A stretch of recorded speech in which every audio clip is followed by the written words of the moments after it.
दुनिया की व्यापारिक व्यवस्था आज एक ऐसे मोड़ पर खड़ी है जहां पुराने नियम टूट रहे हैं और नए समीकरण बन रहे हैं।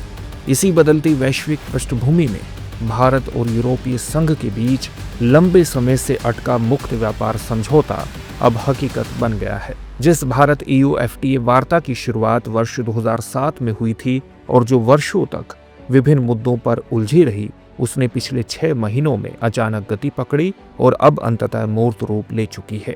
इसके पीछे सबसे बड़ा कारण रहा अमेरिका की अनिश्चित और आक्रामक व्यापार नीति, जिसने न सिर्फ भारत बल्कि यूरोप को भी नए विकल्प तलाशने के लिए मजबूर कर दिया।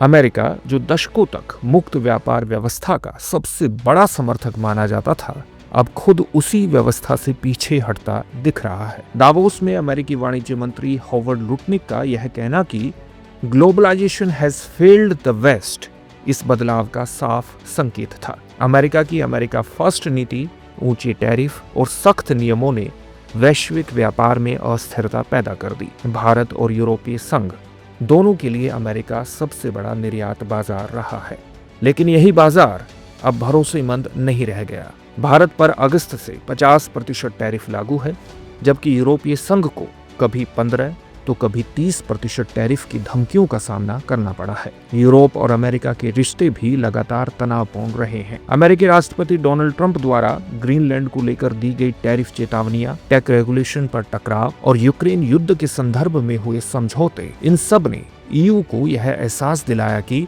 अमेरिका के साथ व्यापारिक भविष्य पूरी तरह सुरक्षित नहीं है। दूसरी ओर भारत के लिए 50% टैरिफ ने श्रम प्रधान क्षेत्रों को बुरी तरह प्रभावित किया है। अमेरिकी खरीदारों के ऑर्डर घटने लगे, निवेश प्रभावित हुआ और वियतनाम तथा बांग्लादेश जैसे देश इसका फायदा उठाने लगे। इसी अस्थिर माहौल में भारत और यूरोपीय संघ ने एक दूसरे की ओर फिर से देखा। 2022 में बातचीत के दोबारा शुरू होने के पीछे एक और बड़ा कारण था चीन का बढ़ता दबदबा। चीन का लगभग $1.2 ट्रिलियन का वार्षिक व्यापार अधिशेष, वैश्विक सप्लाई चेन पर उसकी पकड़ और रणनीतिक क्षेत्रों में उसकी बढ़ती मौजूदगी भारत और यूरोप दोनों के लिए चिंता का विषय बन चुकी थी। यूरोप ने चीनी इलेक्ट्रिक वाहनों पर 35% तक टैरिफ लगाए, जबकि भारत ने विदेशी ऑटोमोबाइल्स पर 100% से अधिक शुल्क बनाए रखा। दोनों का मकसद साफ था, चीन पर निर्भरता कम करना और सप्लाई चेन को विविध बनाना। अमेरिका का दबाव भी दोनों पर साफ दिखा। दावोस में चीन पर निर्भरता को लेकर यूरोप की आलोचना हो या भारत की दवा उद्योग से जुड़ी सप्लाई चेन पर टिप्पणी, इन सब ने यह स्पष्ट कर दिया कि आने वाले समय में देश देश के रिश्ते सिर्फ राजनीति से नहीं बल्कि भू आर्थिक रणनीतियों से तय होंगे। इसी बीच बहुपक्षीय संस्थाएं जैसे वर्ल्ड ट्रेड ऑर्गेनाइजेशन भी अपनी प्रासंगिकता को लेकर जूझती नजर आई, क्योंकि द्विपक्षीय और क्षेत्रीय समझौते तेजी से आगे बढ़ने लगे। भारत के लिए एक अहम मोड़ तब आया जब उसने ब्रिटेन के साथ मुक्त व्यापार समझौता किया। ब्रेक्जिट के बाद यह यूके का सबसे बड़ा व्यापारिक समझौता था, जिसमें ऑटोमोबाइल, शराब और अन्य उत्पादों में भारत ने बाजार पहुंच दी। इस समझौते से यूके के निर्यात में सैकड़ों मिलियन पाउंड की बढ़ोतरी का अनुमान लगाया गया।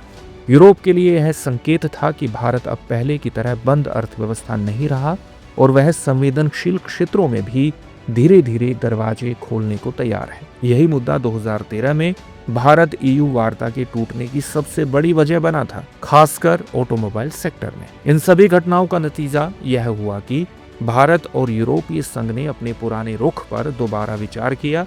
जुलाई तक जहां 21 में से सिर्फ 7 अध्याय पूरे हुए थे, वहीं पिछले कुछ महीनों में बाकी सभी अध्यायों पर सहमति बन गई।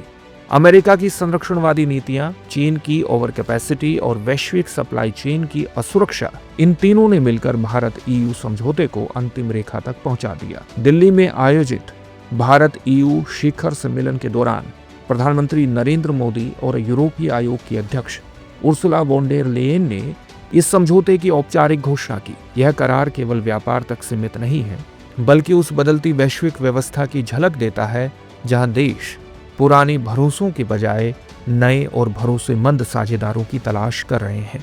भारत EU FTA दरअसल इस बात का प्रतीक है कि जब वैश्विक व्यापार व्यवस्था डगमगाने लगती है, तब भू आर्थिक रणनीति ही देशों को एक दूसरे के करीब लाती है। तो व्यूअर्स, चर्चा को यही विराम देते हैं। नोट करते हैं आज का सवाल। भारत के दृष्टिकोण से इंडिया EU FTA के आर्थिक, रणनीतिक और दीर्घकालिक भू राजनीतिक निहितार्थों का समालोचनात्मक विश्लेषण कीजिए।